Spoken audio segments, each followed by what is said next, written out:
बिस्मिल्लाहिर्रहमानिर्रहीम। अस्सलाम वालेकुम नाज़रीन, मैं हूं फैयाज राजा और आप देख रहे हैं आपका अपना यूट्यूब चैनल।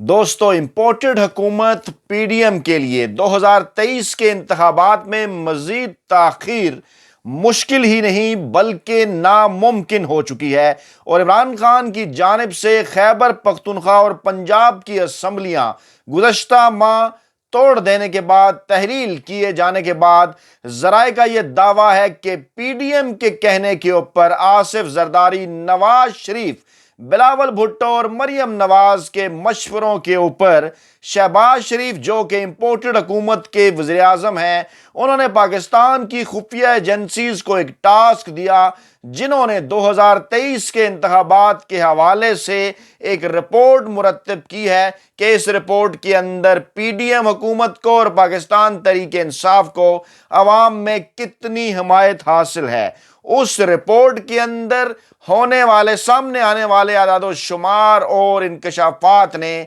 पीडीएम की नींदें उड़ा दी हैं। उसकी तफसीलात आपके सामने रखेंगे। मीडिया में सिर्फ एक हिस्सा इस रिपोर्ट का रिपोर्ट हुआ, जो कि शहबाज शरीफ को बताया गया कि पाकिस्तान की 75% से ज्यादा अवाम पाकिस्तान तहरीक इंसाफ की हामी है, लेकिन हमने एक्सक्लूसिवली इसकी मजीद कुछ डिटेल्स आपके लिए हासिल की हैं, जो हमें यह बताती हैं कि पाकिस्तान तहरीक इंसाफ के सरबराह इमरान खान कौमी असम्बली की नशिस्तों पर और इसके साथ साथ पंजाब, खैबर पख्तूनख्वा, सिंध और बलोचिस्तान की सूबाई असम्बलियों की नशिस्तों पर कितनी नशिस्तें, कितने फीसद, कितनी सीटें हासिल करेंगे, उसकी तफसीलात हम आपके सामने रखेंगे, जो कि खासी दिलचस्प, सनसनीखेज और हैरान कुन है। लेकिन वीडियो में आगे बढ़ने से पहले जो आज की लेटेस्ट डेवलपमेंट है, जिनसे ये नजर आ रहा है कि इंतखाबात जो कि अब दीवार पर लिखे हुए नजर आ रहे हैं, इमरान खान के इन इंतखाबात में जाने के बाद और एक मरतबा फिर अवामी राय के नतीजे में सामने आने के बाद शायद अब पीडीएम और उनके पीडीएम माफिया और हैंडलर्स के लिए मुंह छुपाना मुश्किल हो जाएगा। जो सबसे बड़ी डेवलपमेंट है आज की, वो ये है जनाब कि अरशद शरीफ के कत्ल पर असखुद नोटिस केस की समाअत आज के दिन के लिए मुकर्रर कर दी गई है। बड़ा इंतजार किया जा रहा था इसका, और आज पीर के रोज ये case supreme court of Pakistan ने समाअत के लिए मुकर्रर कर दिया है। चीफ जस्टिस उमर अता बंदयाल की सरबराही में 5 रुकनी बेंच आज 13 फरवरी को तकरीबन 1-1:30 बजे के आसपास इस केस की समाअत करेगा। 5 रुकनी बेंच में जस्टिस उमर अता बंदयाल के अलावा justice Ijazul Ahsan, justice Munib Akhtar, justice Jamal Khan Mandokhel और जस्टिस मोहम्मद अली मजहर शामिल हैं। और लेटेस्ट डेवलपमेंट यह भी है कि अरशद शरीफ की तहकीकात के लिए तश्कील करदा खसूसी मुश्तरका टीम यानी JIT ने अपनी रिपोर्ट अदालत में जमा करा दी है और 5 जनवरी को आखिरी इसकी समाअत हुई थी। काफ़ी दिनों बाद अब यह समाअत दोबारा होने जा रही है और सुप्रीम कोर्ट ने अरशद शरीफ के कत्ल की तहकीकात में अक़वाम मुत्तहिदा को शामिल करने के लिए वजारत खारजा से रुजू करने की हिदायत देते हुए समाअत फरवरी के पहले हफ्ते तक मुलतवी की थी। लेकिन फिर यह पहले हफ्ते के बाद अब दूसरे हफ्ते पर जो है वो चली गई और आज इस हवाले से जो अहम तरीन समाअत है वो होने जा रही है। 8 दिसंबर 2022 को होने वाली समाअत में सुप्रीम कोर्ट ने जनवरी के पहले हफ्ते में केस की समाअत दोबारा जारी रखने का इंदिया दिया था। अदालत ने सहाफ़ी के कत्ल की मौसर गैर मुल्की राब्ते को यकीनी बनाने के लिए तहकीकाती टीम को हिदायत दी थी। अगर JIT के तहकीकात में कोई रुकावट पेश आ रही है तो बरह रास्त चीफ जस्टिस के ऑफिस से रुजू किया जा सकता है। और वजारत दाखिला ने कौमी और बैनुल-अक़वामी अदालती दायराकार में मौसर गैर मुल्की राब्ते और शवाहिद जमा करने के लिए और उनको यकीनी बनाने के लिए JIT तरतीब दी थी। अब आगे बढ़ने से पहले वीडियो में इस मामले को भी समझ लीजिए। आपके सामने रखते हैं कि इमरान खान से जो कुछ मुतालबात किए जा रहे हैं, इमरान खान को इलेक्शन की तारीख देने के लिए जो शर्त पेश की जा रही है, उनमें एक शर्त यह भी है कि इमरान खान अरशद शरीफ के कत्ल की तहकीकात के मामले से पीछे हट जाएं, जो मामला इस वक्त सुप्रीम कोर्ट के अंदर है। और ऐसे मौके के ऊपर कि जब मुल्क इंतखाबात की जानिब बढ़ रहा है, सुप्रीम कोर्ट में इस केस की दोबारा समाअत इंतहाई अहम और मानी खेज करार दी जा रही है। پھر ایک اور بڑی ڈیولپمنٹ یہ کہ پیپلز پارٹی نے پی ڈی ایم کی قومی اسمبلی کے ضمنی انتخابات کا بائیکاٹ کرنے کی درخواست مسترد کر دی ہے، اور جو الیکشن ہونے جا رہے ہیں 16 اور 19 مارچ کو، وہاں سے پی ڈی ایم بھاگ چکی تھی۔ عمران خان اور پاکستان تحریک انصاف کے مقابلے میں اپنی شکست دیکھ کے پھر انہوں نے پیپلز پارٹی کو بھی منانے کی کوشش کی، لیکن اب یہ اطلاعات آ رہی ہیں کہ پاکستان پیپلز پارٹی کی جانب سے صاف انکار کر دیا گیا ہے کہ وہ پاکستان تحریک انصاف کے لیے میدان کھلا نہیں چھوڑیں گے، اور انہوں نے اپنی انتخابی مہم کا بھی آغاز کر دیا ہے، کیونکہ یہ انتخابات ہونے جا رہے ہیں جناب مارچ میں 64 نشستوں پر، جس کی تفصیلات ہم اپنے جو دوسرا یوٹیوب چینل ہے پاکستان الیکشن سیل، اس پر ایکسکلوسیولی ایک ایک حلقے سے متعلق تمام تر تفصیلات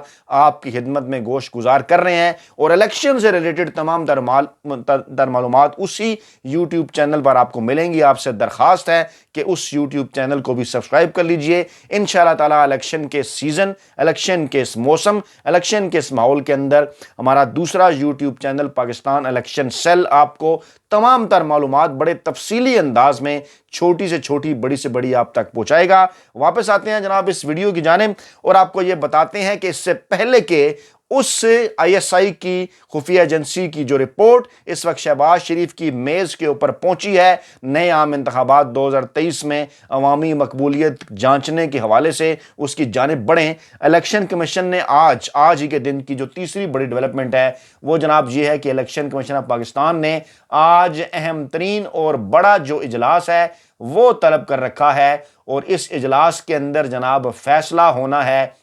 لاہور ہائی کورٹ کے فیصلے کے بعد کہ کیا تاریخیں آنے جا رہی ہیں صوبائی اسمبلیوں کے عام انتخابات کے حوالے سے، اور الیکشن کمیشن کا یہ جو آج کا اجلاس ہے وہ بڑا ہی اہم ہے۔ اور فواد چودھری کا بیان کہ الیکشن کمیشن منشیوں پر مشتمل ہے، وہ صوبائی اسمبلیوں کے انتخابات اتنی آسانی سے نہیں کرائے گا۔ پہلے بھی نون لیگ بھاگ چکی ہے اسلام آباد کے بلدیاتی انتخابات سے، اور اب ایک مرتبہ پھر وہ پنجاب اور خیبر پختونخوا کے انتخابات سے بھاگنا چاہتی ہے۔ اب جناب آپ کے سامنے گوش گزار کرتے ہیں وہ دلچسپ، حیران کن اور سنسنی خیز اعداد و شمار جو کہ خفیہ ایجنسیز کی رپورٹ کے مطابق شہباز شریف نے پی ڈی ایم کی جماعتوں کو کہنے کے اوپر یہ رپورٹ اس وقت تیار کروائی گزشتہ مہینے جب عمران خان نے پنجاب اور خیبر پختونخوا کی اسمبلیاں توڑیں، اور رپورٹ کا مقصد یہ تھا کہ اگر پی ڈی ایم کی حکومت کو الیکشن میں جانا پڑ گیا عمران خان کے خلاف تو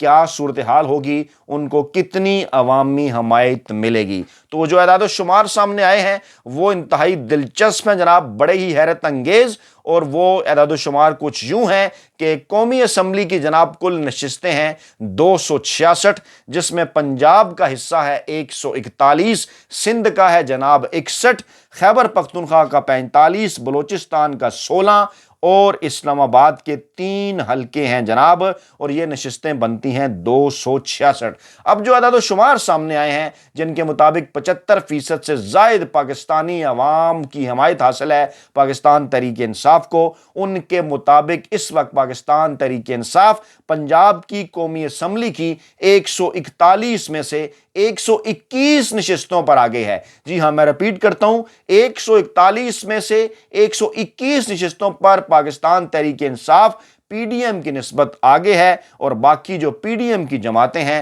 ان کی برتری ہے جناب 20 نشستوں پر، صرف اور صرف پنجاب کے اندر۔ سندھ کی اگر بات کر لی جائے تو سندھ میں قومی اسمبلی کی 61 نشستیں ہیں، اور اس وقت Pakistan Tehreek Insaf P D M کی جماعتوں کے مقابلے میں 30 نشستوں کے اوپر، پاکستان تحریک انصاف 61 میں سے 30 نشستوں کے اوپر پی ڈی ایم سے آگے ہے، اور دیگر جو 31 نشستیں ہیں وہاں پر پی ڈی ایم کو برتری حاصل ہے۔ لیکن یہ حالات عمران خان کی بھرپور کمپین کے بعد مزید عمران خان کے حق میں بھی جا سکتے ہیں۔ خیبر پختونخوا کی قومی اسمبلی کی 45 نشستوں کی بات کر لی جائے تو اس خفیہ رپورٹ کے مطابق، جو رپورٹ اس وقت شہباز شریف کے ٹیبل پہ پڑی ہے، خیبر پختونخوا کی 45 نشستوں میں سے 40 نشستوں کے اوپر پاکستان पाकिस्तान तहरीक इंसाफ आगे है। पाकिस्तान तहरीक इंसाफ को पीडीएम की जमातों अपने तमाम तर सियासी मुखालफीन के ऊपर हैरान कुन तौर पर 90-95% से भी जायद बरतरी हासिल है और पीडीएम की जमातें 45 में से सिर्फ 5 नशिस्तों के ऊपर पाकिस्तान तहरीक इंसाफ से आगे नजर आ रही हैं और ये है लेटेस्ट एदाद-ओ-शुमार जनवरी के महीने तक के। बलूचिस्तान की अगर बात कर ली जाए तो बलूचिस्तान में कौमी असम्बली की 16 नशिस्तें हैं और इन एदाद-ओ-शुमार के मुताबिक जो इस रिपोर्ट में शहबाज शरीफ तक पहुंचाए गए इंपोर्टेड वज़ीर-ए-आज़म तक, इन एदाद-ओ-शुमार के मुताबिक बलूचिस्तान की 16 नशिस्तों में से 6 नशिस्तों पर पाकिस्तान तहरीक इंसाफ लीड लिए हुए है, जबकि 10 ऐसी नशिस्तें हैं जहां पर पीडीएम की जमातें या बलूचिस्तान की कौम परस्त जमातें जो हैं वो पाकिस्तान तहरीक इंसाफ से आगे हैं। लेकिन एक नोट भी लिखा हुआ है कि कराची और कोयटा, सिंध और बलूचिस्तान में इमरान खान की भरपूर इंतखाबी मुहिम, इंतखाबी कैंपेन के बाद यह सूरत हाल मजीद भी इमरान खान के हक में जा सकती है। सिंध की नशिस्तें 30 से बढ़कर 35 हो सकती हैं, बलूचिस्तान की नशिस्तें भी 6 से बढ़कर 10 हो सकती हैं और इसको इमरान खान के सियासी मुखालफीन बड़ी हैरत की नज़र से देख रहे हैं। इस्लामाबाद की 3 नशिस्तों की बात कर ली जाए तो यहां पर इमरान खान पाकिस्तान तहरीक इंसाफ बिलाशुबा तीनों नशिस्तों के ऊपर बहुत आगे हैं अपने सियासी मुखालफीन से और यहां पर जो मुकाबला है वो जनाब उसको ये नहीं कहना चाहिए कि कोई 10 और 20 का है, शायद कोई 5 और 20 का मुकाबला भी नहीं, बहुत पीछे हैं पीडीएम की जमातें इस्लामाबाद के अंदर। अब अगर सूबाई असम्बलियों की बात कर ली जाए जिनके मुमकिना तौर पर इलेक्शन पंजाब और खैबर पख्तूनख्वा के अप्रैल के महीने में होने जा रहे हैं, यह रिपोर्ट बताती है कि पंजाब की 297 पंजाब असम्बली की जो 297 नशिस्तें हैं उनमें से पाकिस्तान तहरीक इंसाफ को 222 नशिस्तों के ऊपर वाज़े बरतरी हासिल है, जो कि तकरीबन 3/4% मैंडेट बनता है पाकिस्तान तहरीक इंसाफ का। खैबर पख्तूनख्वा की अगर बात कर ली जाए तो यहां पर 115 नशिस्तें हैं जनाब सूबाई असम्बली की और इनमें से 90 नशिस्तों के ऊपर पाकिस्तान तहरीक इंसाफ अपने सियासी मुखालफीन और पीडीएम की जमातों से बहुत आगे है और पीडीएम की जमातें तकरीबन 25 के करीब नशिस्तों के ऊपर पाकिस्तान तहरीक इंसाफ को मुकाबला देने की पोजीशन में नजर आती हैं। इसी तरह पंजाब के अंदर बात कर ली जाए तो वहां सिर्फ 75 नशिस्तें ऐसी हैं जहां पर नून लीग पाकिस्तान तहरीक इंसाफ की निस्बत कुछ बेहतर पोजीशन में परफॉर्म करने की पोजीशन में नजर आ रही है। सिंध की अगर बात कर ली जाए तो सिंध असम्बली की 130 नशिस्तें हैं और 50-50 वहां पर इस वक्त सिचुएशन है। पाकिस्तान तहरीक इंसाफ 130 में से 65 नशिस्तें, जिनमें ज्यादा बड़ी तादाद शहरी सिंध के हलकों की है, कराची की है, हैदराबाद की है, वहां पर पाकिस्तान तहरीक इंसाफ शहरी सिंध और दही सिंध की सीटें 65 के करीब ऐसी हैं जहां पर पाकिस्तान तहरीक इंसाफ आ गया और कराची के अलावा दीगर शहरों में इस वक्त जो बल्दियाती इंतखाबात के नताइज सामने आए, चंद दिन पहले जो इलेक्शन वहां पर हुए, वहां पर भी पाकिस्तान तहरीक इंसाफ ने खासा टफ टाइम दिया था, जो कि सियासी मुबसरीन के लिए बड़ा हैरान कुन है और इमरान खान की कैंपेन के नतीजे में यह सूरत हाल मजीद बेहतर हो सकती है। पीपल्स पार्टी और पाकिस्तान तहरीक इंसाफ के दरमियान सख्त मुकाबला होगा। इमरान खान अच्छी और बेहतर कैंपेन करने में अगर कामयाब हुए तो यहां पर भी सादा अक्सरियत के साथ पाकिस्तान तहरीक इंसाफ अपनी हुकूमत बना सकती है। बलूचिस्तान का सूबा हमेशा से तकसीम दर तकसीम, सियासी तकसीम, यहां पर हमेशा से मखलूत हुकूमत बनती है, चूं चूं का मरब्बा, कोई भी सियासी जमात वाज़ेह तौर पर अक्सरियत हासिल नहीं कर पाती, चाहे वो कौमी असम्बली की उनकी 16 नशिस्तें हों या फिर बलूचिस्तान सूबाई असम्बली की 51 नशिस्तें हों। इन 51 नशिस्तों के ऊपर ताज़ा तरीन जो अदाद-ओ-शुमार हैं जनवरी के महीने में एजेंसीज की जानिब से इकट्ठे किए गए, उनके मुताबिक पाकिस्तान तहरीक इंसाफ 51 में से 20 नशिस्तों पर इस पोजीशन में है कि वो ये नशिस्तें निकाल सकती है अपने सियासी मुखालफीन के मुकाबले में, जबकि दीगर जो 31 के करीब नशिस्तें हैं वहां पर पाकिस्तान तहरीक इंसाफ के जो सियासी मुखालफीन हैं, जो बलूचिस्तान की कौम परस्त सियासी जमातें हैं या फिर पीडीएम के अंदर सियासी जमातें हैं, वो इमरान खान के मुकाबले में बेहतर परफॉर्म करने की पोजीशन में है। लेकिन एक बार फिर सियासी मुबसरीन का इंतखाबियात का जो इल्म है उस पर नजर रखने वाले जो लोग हैं उनका यह कहना है कि अगर इमरान खान को कोयटा और कराची के अंदर, सिंध और बलूचिस्तान के अंदर एक अच्छी और बेहतर कैंपेन करने में कामयाब हो सकते हैं तो बलूचिस्तान بلوچستان کی صوبائی اسمبلی میں اگر پاکستان تحریک انصاف سادہ اکثریت سے اگر حکومت نہ بھی بنا سکے تو اس قابل ضرور ہو جائے گی کہ کولیشن حکومت کا جو سب سے بڑا پارٹ ہوگا، جو سب سے بڑا حصہ ہوگا، وہ پاکستان تحریک انصاف کے پاس آ سکتا ہے، یعنی 51 میں سے تقریباً 20 نشستیں۔ تو جناب یہ ہے وہ خفیہ رپورٹ ISI پاکستان کی خفیہ ایجنسیز کی طرف سے بنائی گئی، جو کہ شہباز شریف نے PDM کے مشورے سے بنوائی، دیکھنے کے لیے کہ 2023 میں اگر الیکشن ہو تو ان کی پوزیشن کیا ہے۔ یہ ہے جناب اس کے اعداد و شمار جو یہ ثابت کرتے ہیں کہ اس وقت بلا شبہ صرف اور صرف پاکستان تحریک انصاف ہی پاکستان کی وہ واحد سیاسی جماعت ہے جو کہ کشمیر کے اندر، گلگت بلتستان کے اندر، پنجاب، خیبر پختونخوا، سندھ، بلوچستان اور اسلام آباد، یعنی پاکستان کی تمام 7 اکائیوں کے اندر یکساں طور پر مقبول ہے، اور جس کو روکنا اب PDM کے سیاسی مافیا، وڈے اینکروں، ویلے کالم نگاروں، ملازم صحافیوں پر مشتمل ملازم میڈیا اور ان کے ہینڈلز کے لیے روکنا مشکل ہی نہیں، ناممکن ہو چکا ہے۔ اپنا بہت خیال رکھے گا، دعاؤں میں یاد رکھے گا۔ نئی ویڈیو کے ساتھ جلد آپ کی خدمت میں حاضر ہوں گے۔ اللہ نگہبان۔